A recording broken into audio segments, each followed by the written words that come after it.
Привет, Эяре мой. Снова с вами Тэхён и Чингук, ваш ежедневный источник самых свежих, горячих и захватывающих новостей о BTS. От последних новостей до трогательных моментов. У нас есть все, что вам нужно. Обязательно нажмите кнопку подписки и оставайтесь с нами, потому что контент BTS уже в пути. Годами Эяре мой ждали этого момента. Слухи, шепот, скрытые ключи – все вело к сегодняшнему дню. И вот, после бесконечных спекуляций, Чингук и Тэхён наконец нарушили молчание ответом, к которому никто не был готов. Что произошло за кулисами? Почему они выбрали именно этот момент, чтобы раскрыть правду? И почему фанаты по всему миру плачут, дрожат и кричат, услышав их окончательный ответ? Оставайтесь здесь, потому что то, что вы сейчас услышите, навсегда изменит все, что вы знали о Тэгуках. Тишина, которая опустилась на фандом, не была похожа ни на что виденное ранее. Годами Чингук и Тэхён двигались друг вокруг друга словно тени. Иногда достаточно близко, чтобы вызвать спекуляции, иногда достаточно далеко, чтобы вызвать беспокойство. Каждое маленькое взаимодействие пересматривалось, увеличивалось, анализировалось кадр за кадром, пока не становилось легендарным. Но под вирусными клипами, теориями и ночными эфирами всегда скрывалась истина, которую знали только они двое. И сегодня эта правда, наконец, начала всплывать. За кулисами, задолго до того, как фанаты увидели хотя бы одно заявление, Чингук сидел в тихой комнате, опустив голову, локти на коленях, словно собирая кусочки истории, которую он никогда не осмеливался рассказать вслух. Свечение студийных ламп подбрасывало резкие линии на его лицо, показывая выражение, отягощенное чем-то более глубоким, чем-то, что выходило за рамки айдол-обязанностей или публичных ожиданий. Он медленно выдохнул, как будто слишком долго носил на себе какой-то груз. Тэхён находился в соседней комнате, расхаживая взад и вперед. Он репетировал, что сказать, затем разучивал, затем снова все переписывал. Он знал, что то, что они сегодня раскроют, не просто попадет в заголовки. Оно будет отдаваться эхом через годы воспоминаний, через каждую сцену, которую они делили, каждый момент, который фанаты чувствовали, но никогда до конца не понимали. Его руки слегка дрожали, не от страха, а потому, что правда всегда приходит с последствиями, прекрасными и болезненными. Когда сотрудники позвали их, оба направились к одному и тому же дверному проему с противоположных концов коридора. Они остановились, когда увидели друг друга. На мгновение ни один не произнес ни слова. Не было камеры, сценария, выступления, только долгое, нефильтрованное молчание, которое говорило больше, чем любое интервью. Чингук слегка, понимающе улыбнулся.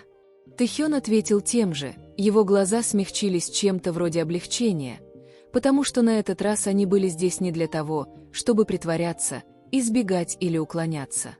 Они были здесь, чтобы ответить. Комната, в которую они вошли, была проста. Свет, микрофоны, мониторы. Но воздух был заряжен, почти электрический. Продюсеры чувствовали это. Менеджеры чувствовали это. Скоро это почувствует и мир. Чингук сел первым, пальцы сплетены, челюсть напряжена. Тэхён слегка откинулся назад, глаза блуждали по потолку, как будто он искал подходящее место, чтобы начать. А затем медленно, словно снимая слои лет, о которых они никогда не говорили, они начали говорить. Тэхён говорил о давлении, о том, как каждое взаимодействие становилось заголовком, как слухи становились больше, чем реальность, и как невозможным казалось защитить что-то, когда миллионы глаз пытались расшифровать каждый вдох. Он рассказал о моментах, которые фанаты никогда не видели. Моментах, когда внешний шум подступал так близко, что даже самый простой смех между ними казался опасным. Чингук тихо слушал, затем добавил свою правду. О том, как больно было от недопонимания. Как расстояние иногда становилось щитом. Как преданность и привязанность не исчезают только потому, что существует молчание. Он объяснил, как нес бремя желания защитить Тэхёна от хаоса, даже когда это заставляло их казаться отстраненными или холодными. И затем, почти неожиданно, Чингук признался в чем-то, что заставило сотрудников замереть на полувздохе. «Были времена», — тихо сказал он, — «когда я желал, чтобы мы могли просто говорить честно, не как айдолы, не как визуалы, не как шип, в который нас превратили люди, а как два человека, которые очень заботились, может быть, слишком сильно, и не знали, как показать это в мире, который наблюдает за всем». Глаза Тэхёна медленно, мягко повернулись к нему, как будто он ждал этого предложения годами. «Чего люди не знали», — сказал Тэхён тихим голосом, — «так это того, что мы никогда не переставали заботиться, даже когда казалось, что перестали». Признание тяжело повисло в воздухе. Ни драмы, ни шокового эффекта, просто сырая, неприкрашенная честность. И эта честность ударила сильнее, чем мог бы любой скандал. Они говорили о том, как слава изменила их дружбу, как росло недопонимание, как фанаты неправильно истолковывали тихие моменты, и как они вдвоем узнали, иногда болезненно, что близость — это не то, что ты доказываешь на камеру. Это то, что ты защищаешь за закрытыми дверями. Они рассказали о ночах, когда они все обсуждали, об извинениях, которые никто никогда не слышал, о маленьких жестах, которые напоминали им об их связи, даже когда графики разлучали их. И, наконец, глубоко вдохнув, Чингук посмотрел в камеру и произнес фразу, которая заставила весь фандом взорваться. «Это наш ответ. После всего, да, мы все еще здесь. Мы всегда были здесь». Тэхён кивнул, его глаза блестели, не от слез, а от техоинтенсивности, которая говорила громче, чем эмоции.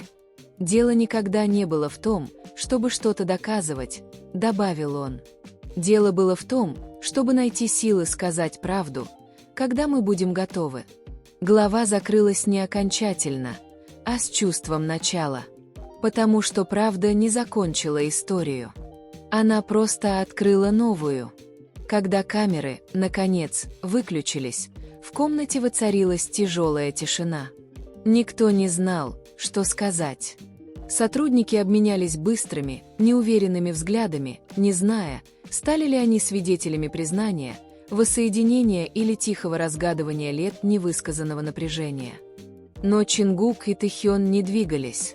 Они оставались сидеть друг напротив друга, дыша одним и тем же воздухом, но потерянные в отдельных витках мыслей. Именно Тэхён нарушил тишину первым. «Ты действительно это сказал?» – пробормотал он, почти с недоверием. Его голос был мягким, как будто он говорил сам с собой. Чингук медленно выдохнул. «Да, думаю», — сказал Т. Тэхён наклонился вперед, локти на коленях. «Ты же знаешь, они возьмут это и превратят в бурю. Половина мира исказит это. Другая половина будет праздновать». Его взгляд опустился. «Ты готов к этому?» Чингук не ответил сразу. Он посмотрел на свои руки, мозолистые, твердые, надежные руки, которые держали микрофоны, награды и миллионы ожиданий. Но сейчас они слегка дрожали. Не от страха, а от освобождения. «Я думаю», — сказал Чингук через мгновение, — «я готов к тому, чтобы люди узнали правду, или, по крайней мере, ту часть, которую мы можем им дать». Тэхён изучал его выражение лица менялось, проходя через слои. Удивление, восхищение, что-то невысказанное. «Тебе не нужно было защищать меня в одиночку. Ты знаешь». Чингук поднял глаза. «Я знаю, но я не знал, как остановиться». И вот опять. Та невидимая нить, которая связывала их вместе, несмотря на то, что мир тянул в разные стороны. Нить, сотканная из общей истории, общего давления, общих недопониманий и общей привязанности, которая, казалось, никогда не угасала, независимо от того, как далеко уводили их пути.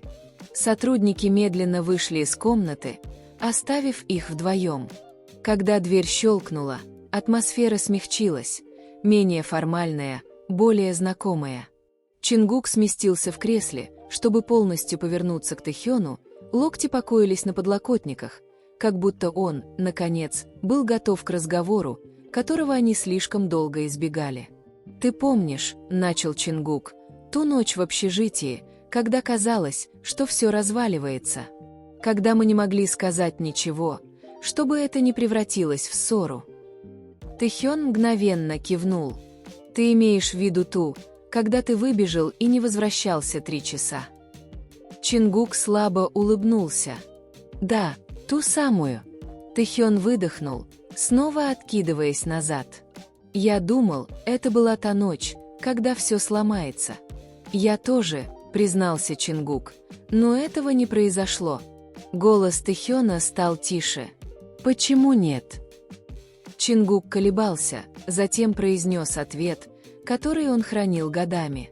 «Потому что, как бы я ни злился, я не мог представить, что не вернусь-то». Тэхён долго смотрел на него, достаточно долго, чтобы воздух между ними сгустился от воспоминаний, которым ни один из них не осмеливался вернуться. «Я ждал у двери», — наконец сказал Тэхён. «Остальные легли спать, но я не ложился, пока ты не вернулся домой». Чингук моргнул, удивленный. «Ты никогда не говорил мне об этом. Ты никогда не спрашивал». Они оба тихо рассмеялись, но это был такой смех, который нес весть чего-то более глубокого, чего-то хрупкого, но реального. Впервые за годы они не были айдолами, справляющимися с хаосом общественного контроля. Они были просто двумя людьми, сидящими в тусклой комнате, вспоминая трещины и ремонты, которые сформировали основу чего-то большего, чем любой из них мог объяснить. Тэхён внезапно придвинулся ближе, положив локти на стол. «Чингук», — тихо сказал он, — «почему ты на самом деле сказал все это сегодня? Не публичная причина, а настоящая причина». Чингук тяжело сглотнул, его горло сжалось. «Потому что я устал. Устал притворяться, что мы чужие. Устал вести себя так, будто мы не важны друг для друга. Устал позволять всем остальным писать нашу историю». Глаза Тэхёна смягчились, но в них мелькнуло что-то уязвимое. «И чего ты хочешь сейчас?» Чингук держал его взгляд, твердый и непоколебимый. «Я хочу, чтобы мы перестали бежать». На мгновение Тэхён не пошевелился. Он просто дышал, медленно, глубоко, осторожно. Затем он кивнул почти незаметно. «Я тоже этого хочу», — прошептал он.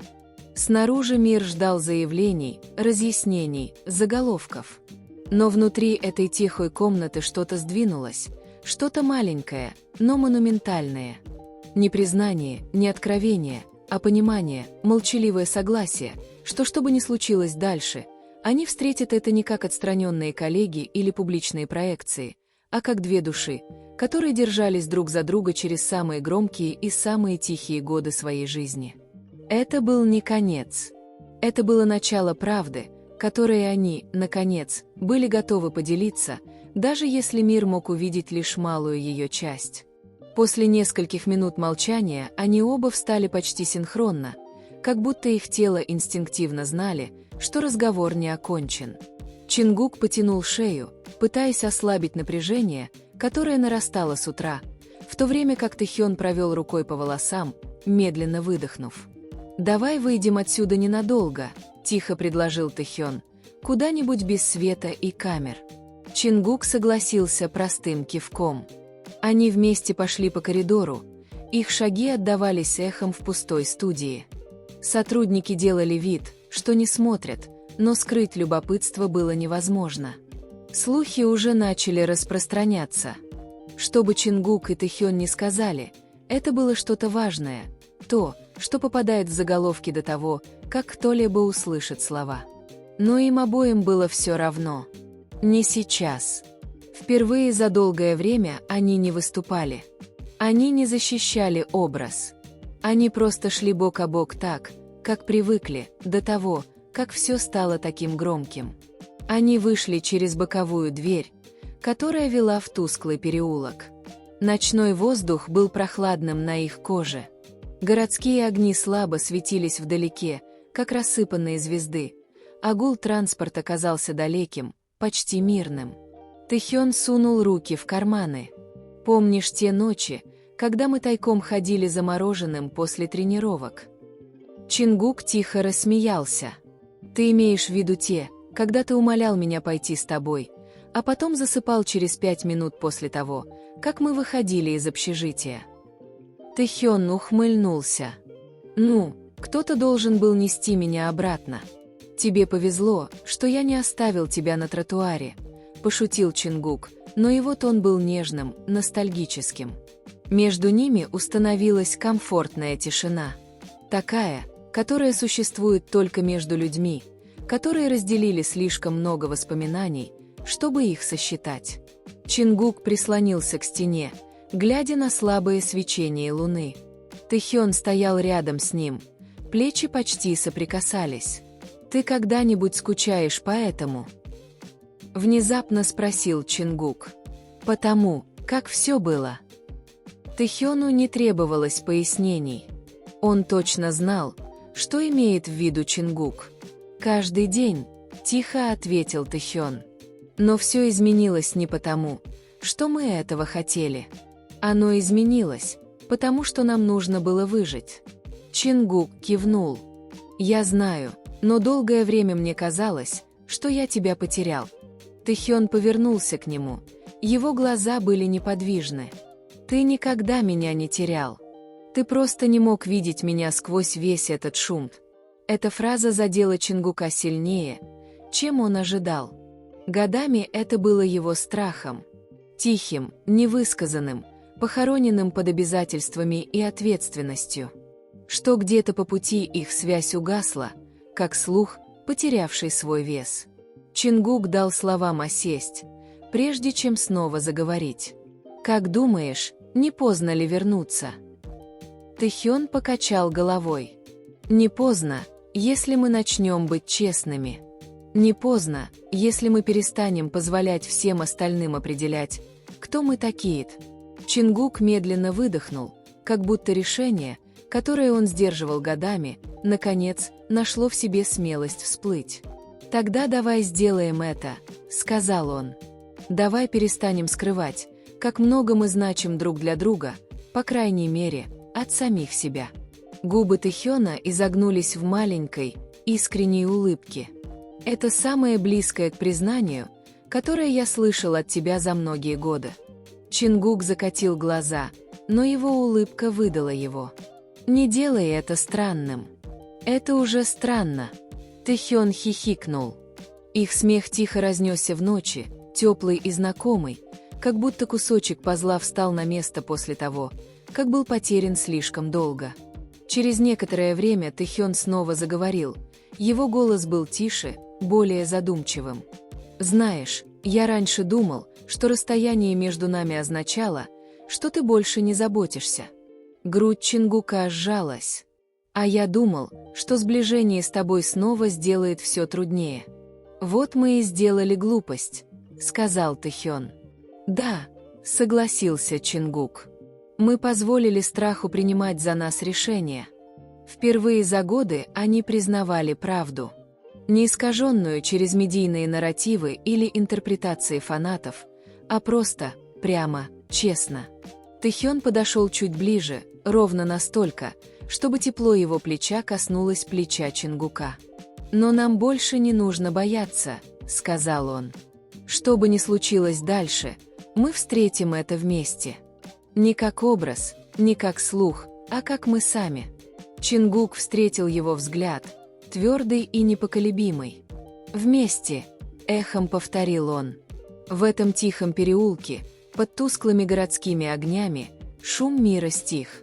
Не было камер, теорий, ожиданий, только два человека, восстанавливающие что-то драгоценное, что-то хрупкое, что-то реальное.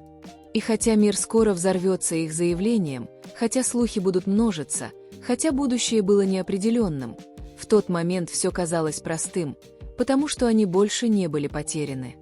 Они нашли путь обратно друг к другу. Переулок становился все холоднее по мере того, как ночь углублялась, но ни Чингук, ни Тэхён не сделали попытки уйти. В этом тихом уголке мира было что-то почти священное. Это редкое пространство, где они могли дышать, не глядя на тысячу глаз.